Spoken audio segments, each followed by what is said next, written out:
Now let's turn to Kentucky for the arraignment hearing in the sheriff shoots judge murder case for Shawn Stines. This is a case that shocked not just Kentucky, but people around the country. Former sheriff goes in and kills his buddy, who is a judge, in his chambers.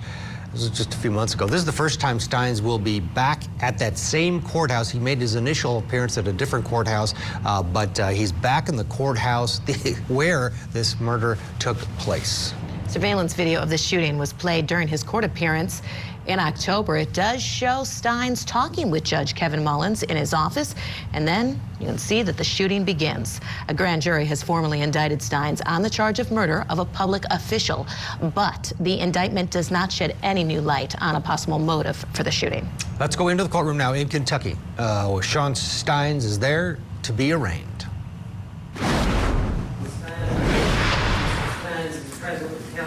Yes, Your Honor. And counsel, that is Jeremy Bartley and Terry Bartley, is that correct? Yes, Your Honor. Yes, Your Honor, and also the Honorable Gene Cox as well, Your Honor. Cox, how are you? All right, how are you? Well, Thank you.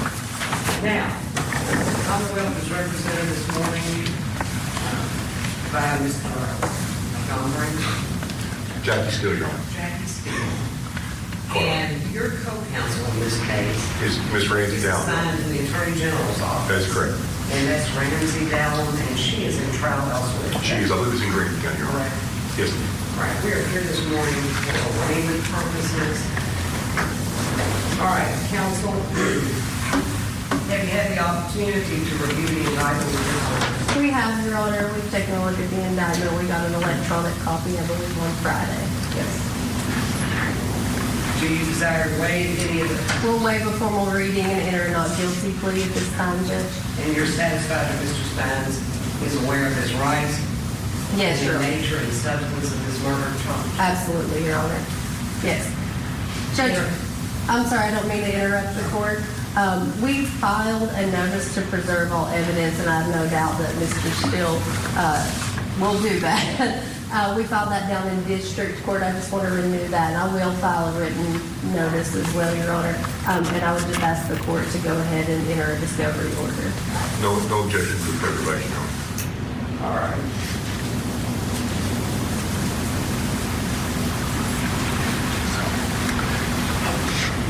And in terms of the discovery order, I understand that it is your intention to deliver discovery to defense counsel within 7 to 10 days. That is correct, Your Honor. Ms. Dowling actually has that. We didn't know when the arraignment was going to be, and didn't have an opportunity for me to get it from her at the time. Fantastic. That works for us, Judge. All right. No entry of a plea of not guilty.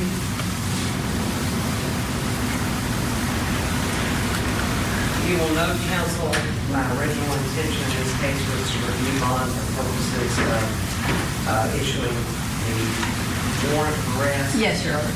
And in this case, I went ahead and set a no bond. Yes, Your Honor. Consistent with the district court's plan. After significant consideration, given the implications of Marcy's law, community safety concerns, security concerns, the fact that the defendant is in fact charged with a capital offense, together with provisions of Rule 402, paragraph 1, the defendant shall not be admitted to bond at this time. Yes, Your Honor. That will be a matter of the trial judge in this case. Anything else of a preliminary nature?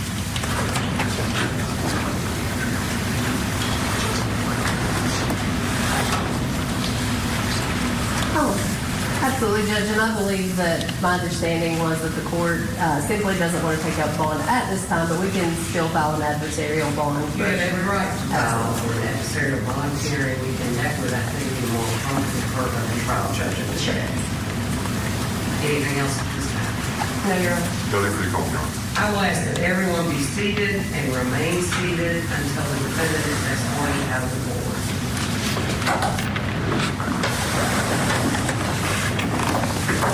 Your Honor, may we be excused for the court? It's my understanding this goes directly to the insurance facility. So the issue of one claim, Yes, Your Honor.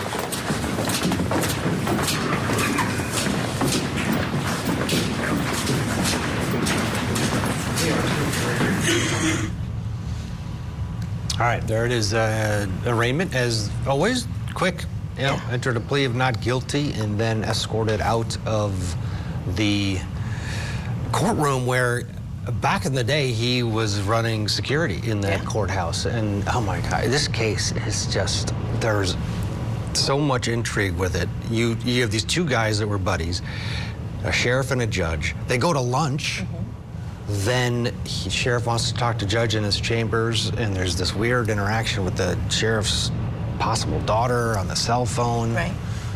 Well, Yeah. what's gonna happen? We'll find out eventually. I mean, it's just so interesting because he goes to talk with the judge and nobody even thinks anything of it. He's just going to go back to his chambers and converse with him like they did all the time. So no one suspects anything. And then you see that surveillance video, and it is just boom. Gets out the gun and just shoots him dead and chases him down underneath the desk. Matthew Mangino's with us. We don't know a lot yet. We know enough to make us want to know more, and it's very interesting. At trial, this whole thing's going to come out, though, right? The motive here. And that's really, I would think, the only defense, because that video is the video he basically executed his buddy. Right. I mean, this is a strange situation.